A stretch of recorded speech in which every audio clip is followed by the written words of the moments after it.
Well, friends, today we are going to finish the book of Ruth. Ruth chapter 4. So in the last chapter, the last thing that was said was Naomi looked at Ruth and she says, Boaz, I think that he's going to get this settled today. She actually didn't say I think. She said, you just watch. He's going to settle this today. You know, he's going to make sure that you guys can get married today. And boy, was she right. It just goes to show how much, I mean, they don't say, you know, this isn't meant to be like a romantic story, but it really just goes to show that Boaz was really excited to marry Ruth. And I said last time that he was a type of Jesus. You know, he was a symbol of Jesus for us today, and it really goes to show that in the same way that we need Jesus like Ruth needed Boaz, you know, God really loves us, and you know, he wants to settle this matter today. So yeah, Boaz goes out and talks to the person who is more closely related to Naomi, the mother-in-law. And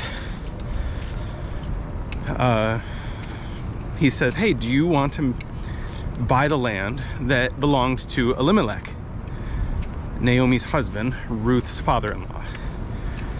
And he said, yes, I would like to buy the land. And he said, you should know that along with the land, you'll have to marry Ruth, the Moabite.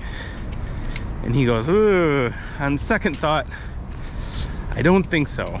And so he takes off his sandal, which is something that they did back then. It was like a symbol that they were exchanging land. What they would do is they would walk around the perimeter of the land that they were selling, and once they got done, the one that was selling the land would take off his sandal, and he would say, you know, this foot will not touch this land anymore. You know, it doesn't belong to me anymore. You know, it's yours. And so the guy, you know, even though they didn't walk around the perimeter of the land, he takes off his sandal and he says, you know, I'm giving this land, or at least the right to buy this land, over to you. And so he says, you know, in front of all these witnesses, let it be known that I'm buying this land and I'm marrying Ruth the Moabite. Part of the reason that the other guy, I mean, he wasn't mentioned, so I'll call him the other guy. Part of the reason that the other guy wasn't keen on marrying Ruth, partially because he didn't know Ruth, partially because she was a Moabite, and Moabite people were not exactly, you know, loved by the Israelites, but it meant that if he had a child through Ruth, that that land would go to that child, and it would be under Ruth's ex-husband's name. You know, they're redeeming the name of her family. So, you know, if he didn't have to marry him, if he didn't have to marry Ruth, he probably already had children.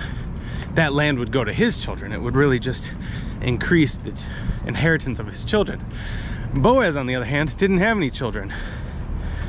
So if Ruth has a baby, then, you know, there's no issue there.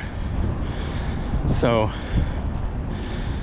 yeah, what I think is probably a bigger miracle in this story, rather than Ruth getting married, is that she was barren before she married, and as soon as she marries Boaz, they have a child. It appears to be right away, which must be an amazing blessing, but just to have a child. But then we read something kind of amazing that they have a son and they named him Obed. Obed was the father of Jesse, and Jesse was the father of David. David, the king of Israel. So he became the king of all the land. Most of you would probably know this, but the same David as David and Goliath. So this, we're finding out at the very end of the story, if you've never read the story before, that this is a story about King David's great-grandmother, Ruth.